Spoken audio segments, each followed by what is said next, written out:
यह वीडियो केवल मनोरंजन की दृष्टि से बनाया गया है। इसके सभी पात्र काल्पनिक हैं। इस वीडियो का उद्देश्य किसी भी जाति, समाज, धर्म या किसी ऐतिहासिक धरोहर का मजाक उड़ाना नहीं है। रविवार का दिन था। रोहतक में रहने वाला सुरेश आज घर वालों के साथ अपनी छुट्टी मना रहा था। सब लोग चाय और गर्मा गर्म समोसों का आनंद ले रहे थे और घर में हंसी मजाक का माहौल भी बना ही हुआ था कि उसी समय दरवाजे की घंटी बज गई और सुरेश दरवाजे को खोलने चला गया था। और दरवाजे को खोलते ही सुरेश ने देखा कि उसकी कुसुम मौसी, जो कलकत्ता रहती हैं, अपने साथ एक बहुत ही सुंदर खूबसूरत लड़की को लेकर आई थी और दरवाजे पर खड़ी थी। सुरेश तो उस लड़की को देखता ही रह गया था। अरे सुरेश बेटा, यहीं खड़े रहोगे या हमें अंदर भी आने दोगे?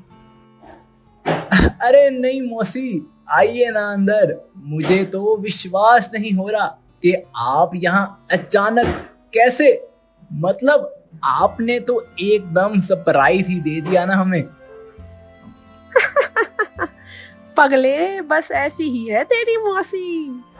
अरे ये कौन है मौसी? अरे ये तो मेरी नंद की लड़की है, माइशा नाम है। मुंबई से मेरे यहाँ आई हुई थी, सोचा इसे भी ले आऊं रोहतक घुमाने। ये तो अच्छा किया आपने मौसी। सभी घर वाले कुसुम को देख के बहुत खुश हुए, लेकिन सुरेश की नजर तो माइशा से हट ही नहीं रही थी। माइशा भी चोरी नजरों से बार बार सुरेश की ओर देख रही थी। दोनों ही एक दूसरे को देखते तो रहे, पर आपस में बात करने का मौका नहीं मिल पाया उन्हें। इसी तरह पूरा दिन बीत गया और रात हो गई।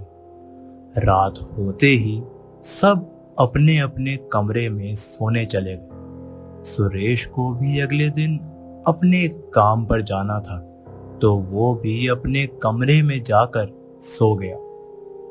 रात के करीबन 2 बज रहे थे। रसोई से कुछ खटखट की आवाज आई, तो सुरेश का कमरा रसोई के बगल में ही था। सुरेश की अचानक से आंख खुल गई।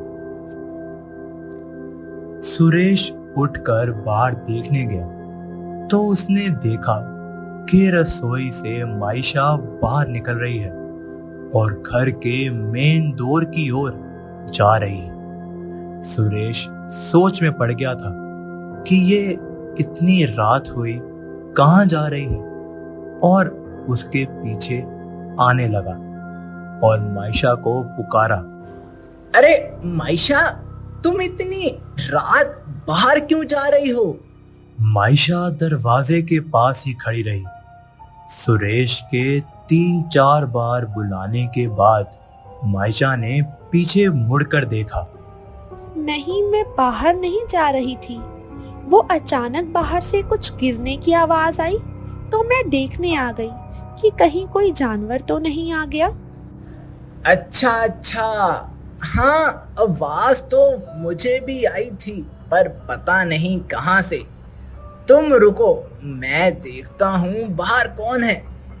सुरेश माइशा की मीठी बोली सुनकर एकदम मदहोश हो गया और उसे पता ही नहीं चला कि कब वो वहीं सोफे पर सो गया।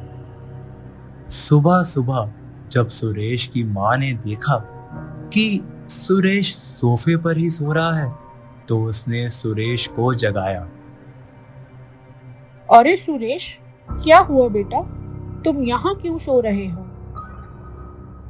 अरे नहीं, कुछ नहीं माँ, बस ऐसे ही रात को माइशा को बाहर आते देखा तो उसे देखने आ गया कि कहीं उसे कुछ चाहिए तो नहीं।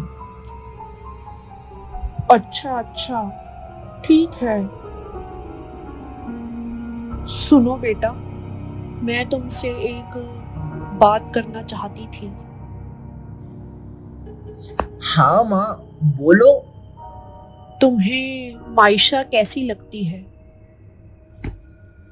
अच्छी है माँ, पर आप क्यों पूछ रही हो?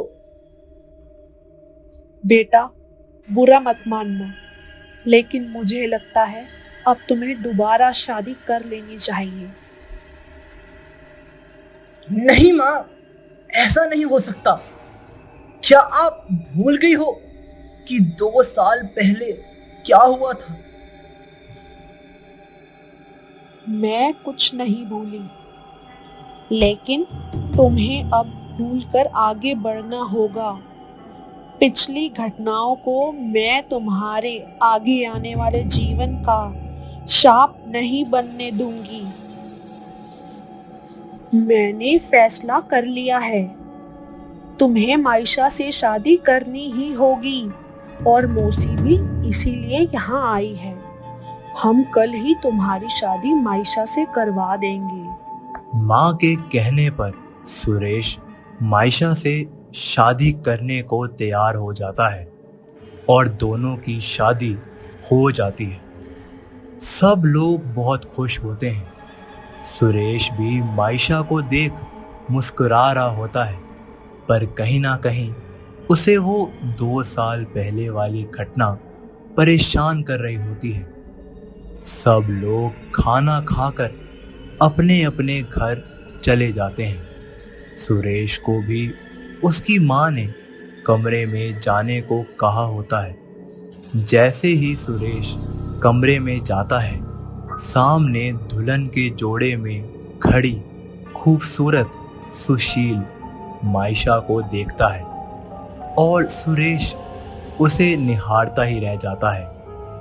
जैसे ही सुरेश मायशा की ओर कदम बढ़ाने लगता है, एक साया सुरेश के सामने आकर खड़ा हो जाता है। सुरेश उसे देख के कांप उठता है और अपनी आंखें मलने लगता है, और अचानक से वो साया गायब भी हो जाता है। सुरेश समझ नहीं पा रहा होता है कि क्या हो रहा है, और सुरेश के पसीने छूटने लगते हैं। और तभी मायशा उससे पूछती है, क्या हुआ आपको? आप ठीक है ना? सुरेश ने घबराते हुए सर को हिलाया कि कुछ नहीं हुआ, और चुपचाप सो गया।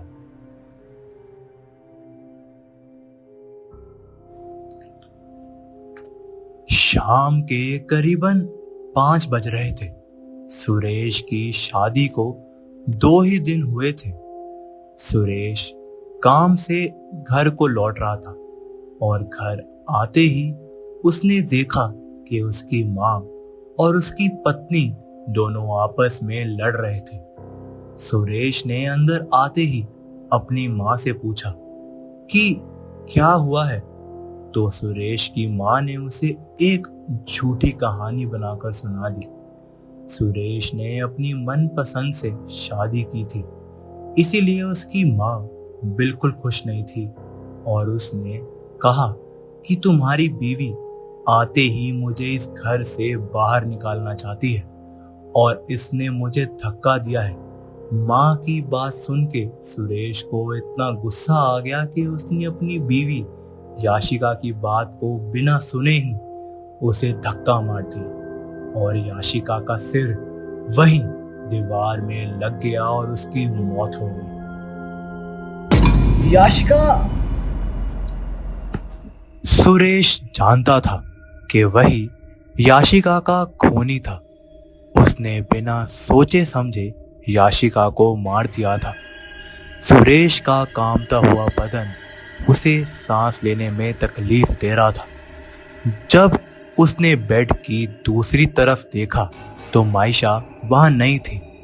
वो मायशा को ढूंढने कमरे से बाहर निकल पड़ा, और उसने देखा कि घर का दरवाजा खुला हुआ था। वो मायशा को देखने बाहर की ओर निकल पड़ा। उसने मायशा को रोड की ओर जाता देख लिया था। मायशा को आवाज देता हुआ वो भी रोड की ओर चलने लगा। लेकिन माइशा उसकी आवाज को नहीं सुन पा रही थी और चलती ही जा रही थी। अचानक माइशा रोड के बीच में आकर रुक गई और उसने पीछे मुड़कर सुरेश की ओर देखा तो सुरेश के होश उड़ गए, क्योंकि माइशा के रूप में याशिका उसे लेने आई थी।